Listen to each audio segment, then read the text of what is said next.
Good morning, everyone, and welcome into Wake and Take.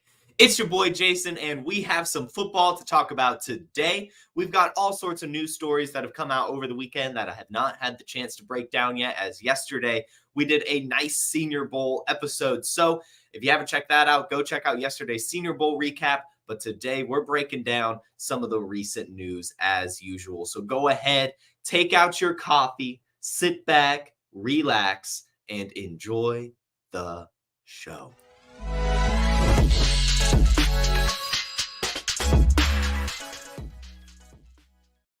All right. Welcome in, everyone. Glad to see you this wonderful Tuesday morning. Welcome into the chat, Harry Snowman. Glad to see you here today. We've got some news to talk about. And this is going to be news that really happened over the weekend, as well as a little bit of an update on some stuff that happened yesterday. So we'll start things off with the Dan Quinn hire in Washington. He will be the new Commanders head coach. This broke over the weekend while I was at the Senior Bowl, so haven't had a chance to talk about it yet. And I've been going kind of back and forth on it. If I'm going to be honest with you, when I first saw it, I was whelmed, as I like to say, not necessarily super excited about it, not unexcited about it. I think it's at the very least a solid hire. Kind of wanted to see what coordinator they brought in. But my main thought was, I don't know why Dan Quinn took this job. You very rarely get a second chance to head coach an NFL team, and the Commanders are just not in a good position right now. It's going to take a lot of work, and of course he believes in himself, and that's probably why he took it at the end of the day. But I would not want to take a job like this, where this is probably your last chance to head coach a football team if you're Dan Quinn. So that was really my big thought. But Kliff Kingsbury being brought in as the offensive coordinator, I think will help out a ton here. We know that he failed as a head coach in Arizona, but the offense was still pretty fun to watch. And he's still a good coordinator at the end of the day. And you guys know that's one of my big beliefs just around the NFL, around coaching, around careers really in general. You don't have to always just take it all the way to the top. If you're good at something, just be good at something. And Kliff Kingsbury was a really good coordinator. So I'm excited for that. I think that that's a really good hire. It was kind of fun to see that Magic Johnson stepped in to make this happen. As we know, Kliff Kingsbury was originally reported as being the Raiders offensive coordinator. And then it comes out that he's actually hired by the Commanders more recently. And then it comes out that Magic Johnson kind of put his hand in there to convince Kliff Kingsbury to come over to Washington. So we'll see how it goes. I think ultimately Dan Quinn is a good football coach, if not a very, very good football coach. And what I like about him is kind of just, his leadership. He's one of those rah-rah guys that's going to fire up the players. Remember his time down in Atlanta. He quickly established the brotherhood and just had this whole players looking after the other players kind of culture established. And I mean, it led them to the Super Bowl, right? And of course, that was a star-studded offensive staff, especially with Shanahan and McDaniels and all those people helping out in Atlanta. But still, what he did as the head coach was, good. And so Dan Quinn going to Washington, at least a good hire. Not necessarily sure if it's going to last long. Again, this is a tough job to take over. And as Anthony points out, this is the job for his last chance, and he was even the last candidate here. So it's off to a rough start, but it's just I don't know if I would take it if I'm him, but I do think he's a good coach. Do think he got a good coordinator brought in. So it should hopefully be at least okay. But there's just so many issues on the Commanders here. I mean, they traded away all their defensive stars. They don't have a quarterback. At least I don't think Sam Howell was the long-term answer, and neither was Jacoby Brissett. So that's just going to be something. Of course, they have the draft pick that they'll address it there, but still, it's going to be interesting to watch. And I think it's going to take some time here. And I'm just not sure if Dan Quinn on his second stint is going to be given enough time. And they've already come out and now said that Eric Bieniemy is, of course, not returning to the staff with Kliff Kingsbury. So then you have to wonder what happens with him as well. So it's kind of a big mess. But either way, we're going to watch it. We're going to watch it on television next year. And the Commanders, at the very least, will be a fine football team and fired up with the brotherhood. And Kliff Kingsbury is going to be chucking the ball, all that stuff. But the big story I wanted to talk about was yesterday's press conference with Raheem Morris, first time speaking to the media after being hired as the head coach of the Atlanta Falcons. And ladies and gentlemen, it's time to get excited about this Falcons team again. It really is. You could just tell, you could feel it just the way he's commanding himself in the interview, the way he's answering questions, the way he's dressed, the confidence that he's oozing. I mean, it was just a wonderful press conference from Raheem Morris, and so many things to unpack here. But the big thing is, what makes this Falcons team special, Raheem Morris? He said, that's easy. 1, Drake London. 2, Bijan Robinson. And then just kind of went on talking about how much talent and tools and weapons are on this Falcons team that he's excited to teach and put in the right places and get the Falcons being the Falcons that they should be. It is incredible.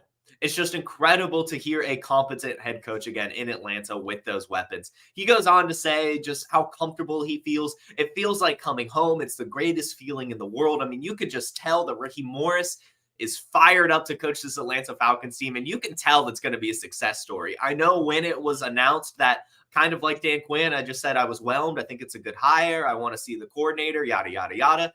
I love the coordinator hire, the QB coach out of Los Angeles. I think that's a really good position. And I think that Raheem Morris is just going to do a really good job as a head coach of this football team. You hear him just talk about what Bijan Robinson and Drake London can do. That just already shows that he's a step ahead of Arthur Smith, actually trying to think about how he can use his actual weapons. It's going to be good next year. As Anthony here points out in the chat, he didn't mention the QB room at all. That's because we know that they're going to address that quarterback situation this offseason, whether it be in the draft or free agency or a trade, whatever it's going to be. There's going to be an upgraded quarterback here, and he's just excited to fire up the rest of the players. So that's actually a good segue. We now know he's competent, right? We know he's confident. We know that he's going to be a good coach. I think you can already tell by that interview, by that press conference, dude is fired up. But what are they going to do about the quarterback situation? And if you listen to any sports radio here in Atlanta, that is really all they're talking about. And every single pundit has their own answer. For me, you guys already know I'm still manifesting and just making sure and hoping and whatever else you want to phrase it, that Justin Fields is the next quarterback for the Atlanta Falcons. I think it makes a ton of sense. If you tuned into Friday's episode of The Wake and Take, you were treated to Seth Dewald breaking down why Caleb Williams will be the Chicago Bears' new quarterback. And I kind of tend to agree that things are kind of aligning there. And I think that this coaching staff is ready to move on from Justin Fields, especially since there's no turnover. And I think the team is ready in general. So I think the Falcons are the perfect team to take a chance on a guy like Fields. He's from Georgia, and he's extremely talented, and he's going to be fairly cheap. I think you could probably get this guy for a second, third round pick at the worst, and it's just going to be beautiful. That's what I think. But lots of rumors are going around. A lot of 92.9 The Game analysts think that it's going to be Russell Wilson. Some still think it's going to be Kirk Cousins. If you've tuned into this show at all, you know that I still believe Kirk Cousins is staying in Minnesota. Russell Wilson is a question mark. I think that that's possible. It does seem like that guy is leaving Denver at this point, but I'm not sure if Atlanta is the market that he wants to be in with his wife. I think that they probably want something a little bit different, but I don't know. They would fit in. They would fit in here in Atlanta, so that's definitely a possibility. But you know, it's Atlanta. It's Justin Fields. We're going for Justin Fields in Atlanta. Makes too much sense, and it would just be too much fun. So that's what we're going with here on The Wake and Take. We're fired up about Raheem Morris. We're fired up about Bijan Robinson. We're fired up about Drake London. And we're not worried about Kyle Pitts. We're not worried about Kyle Pitts at all. I don't care that Raheem Morris didn't say Kyle Pitts' name. It's all right. It's fine. It doesn't matter. It's fine. It's fine. It's fine. It's fine. It's fine. It's fine. It's fine. It's fine. We'll move on. Rex Burkhead retired. And if you hear that sentence, you might be a bit shocked. I was shocked for sure. I was extremely shocked that Rex Burkhead retired, mainly due to the fact he didn't play football last year. He was not playing. He hasn't played in a football game since 2022, but he announced his retirement yesterday. Again, I thought he was retired, but either way, just kind of want to give a little clap to Rex Burkhead. 10 seasons in the league, 3,000 plus yards, 26 touchdowns, a Super Bowl win. I mean, a great career from Rex Burkhead. Helped a lot of our fantasy football teams when he was the Patriots running back that Super Bowl year. And even, helped down the stretch in 2022 when he randomly became a playoff help on the Texans, and just random other seasons and games that he was good for fantasy football. So just, again, got to give the little applause sound effect for a solid career for Rex Burkhead. Good stuff, Rex. Good stuff, Rex. Good stuff. And that's really, I mean, that's all I've got for news. Not a lot of news. As you guys know, the Super Bowl week is very, very slow for news. But we'll talk a bit about the Pro Bowl that happened this weekend. I just wanted to kind of shout it out. This was a fun Pro Bowl experience this weekend. A lot of the mini games were carefully crafted and fun to watch. The kick-tack-toe was awesome. The accuracy challenge, that was kind of good to see again. There's always been iterations of that, but that was nice. Even the little center drill where they were snapping it through the holes was fun. I will add, that drill in particular, that should have specifically been long snappers. Centers aren't snapping that far. They're not used to it, so they of course didn't do well. But still, that was fun to watch. All the drills were cool. The game was extremely exciting. There was touchdown after touchdown after touchdown. I know it's flag football, but still, hey, we got some excitement. It was fine. I know people love to shit on the Pro Bowl, but I thought it was kind of enjoyable and just wanted to give another clap, right? Just, the Pro Bowl was kind of fun this year, especially those mini games. I would love to see them kind of do a lot more mini games, hype them up a bit more, maybe make just a longer day out of it or something. But they were cool. They did a good job on it this year. Shout out Pro Bowl. Let's talk a bit about the Super Bowl as well. And we'll probably end every show this week talking just a little bit about what's going on in Las Vegas. Right now, of course, we are boots on the ground. So go follow Dario and Anand on Twitter, at Dario Offscene, at Nanduri NFL. They are boots on the ground currently. Kelly Singh at Kelly and Phoenix on Twitter will be meeting them shortly. I think that's either today or tomorrow that they'll be catching up. But either way, Player Profiler is boots on the ground right now in Las Vegas. So go follow their individual accounts and go follow our social media for some coverage during the week. Been kind of looking around, as you know, in Las Vegas, the teams are already there. So there's some stories developing. Here are just a couple things going on this week so far that I thought were worth noting. One, yesterday, Kadarius Toney got interviewed, and he called himself the best wide receiver in the league when the ball is in his hands. I'm a Kadarius Toney defender, but that's far from the truth. I know that he's confident in everything, and I know he's extremely electric when he's healthy and has the ball in his hands, but he's not the best. That's Deebo Samuel. We all know it.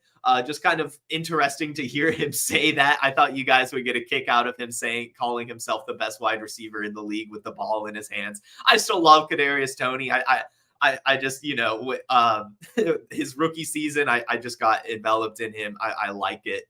And I can't get off Kadarius Toney. It is what it is, but he's far from the best wide receiver in the league when it's in his hands. Shout out Niner gang for that. He can't catch it. So if he gets a screen and gets a couple jukes, it's all right, I guess. The next thing, Vegas is nervous. Somehow an odds maker was asked what their biggest liability was this week, and he said Sam Darnold, 300-1 Super Bowl MVP odds. He said that is very nerve-wracking to him, that could change in an instant, that anyone that took these 300-1 Super Bowl MVP odds are a huge liability to him as an odds maker and his Vegas friends. So basically what I'm hearing him say is please, please, please bet on Sam Darnold to be the Super Bowl MVP because we want your free money. But it would be kind of funny if, Sam Darnold ends up somehow becoming the MVP, although I'm not sure what that would mean for Brock Purdy, so maybe that wouldn't be funny. But hey, Anthony says I might splash that at 300. Yeah, I mean, why not? I mean, it's a quarterback, right? Who knows what could happen? Throw $5 on Sam Darnold to be the Super Bowl MVP. That would be what? $1,500? Is that right? 300-1. So, hey, I think that would be pretty solid. So maybe a fun one my way can take audience and friends if you'd like to do that. Next, the 49ers, they were complaining about the practice field. They said it was a bit hard or a soft. Either way, the field wasn't the right conditions for them, their practice field. However, Shanahan did come into an interview last night after the complaints and say that whatever, we're just going to work through it. It's fine. I think that, again, it's a slow news week. We're just going to hear random things like that. So that's kind of the big stories that I've heard from yesterday. I'm sure every single day we'll have something new developing around the Super Bowl. Super excited to get to break it down this week. super excited for the Super Bowl in general. And I know Niner gang down here in the chat is probably called out out of work this week, to be honest, just waiting, watching all the ESPN, all the NFL Network, just soaking in the 49ers stuff. It's a fun week for the fans. It's going to be a good game. And while I'm here, we've still got a few minutes to burn. Podfather will be joining me on Friday, so make sure you go ahead and clear your calendars. It will be me and the Podfather on Friday's episode, breaking down the Super Bowl. He'll probably ask me some stuff about the Senior Bowl as well, but that's going to be an awesome episode, so make sure you tune into that. Go ahead and clear out your calendars for Friday at 10 a.m. Eastern for me and the Podfather, breaking down the Super Bowl. And yeah, let's see, are there any questions before I get you guys out of here today? Let's see. I know I saw a question about what was Raheem Morris's position before. I guess coaching position before he was on the Rams. I want to say he was the passing game coordinator for the Falcons and the wide receivers coach, and then the assistant head coach, and then he became the interim head coach. So, I mean, he's done a lot of things, especially on the Falcons organization, which, is part of what made him feel so comfortable coming back to Atlanta and probably why he ended up being the guy that they hired, as well as, of course, having, the connection to the McVay coaching tree that everyone wants to chase right now. So that's kind of where that's at. And yeah, Rubio says clear out an hour and a half on Friday. True. No questions over here on Instagram. So guys, thank you so much for tuning in. As always, this is another fun episode of The Wake and Take. Hopefully we have some more news to break down on tomorrow's episode, but if we don't, I'll find something fun to talk about with you guys. You have a terrific Tuesday and a wonderful rest of your week. Peace. Hey, I want to take a moment to thank you for tuning in. It's important to me that all of our media be free. This is only possible because of you, allowing a true independent sports media enterprise to thrive unlike any other in the business. So please subscribe to the All In Package to continue to make all of this possible, to ensure that all of our stats, information, data, content is available to you, especially you, the people that get the site and get the show.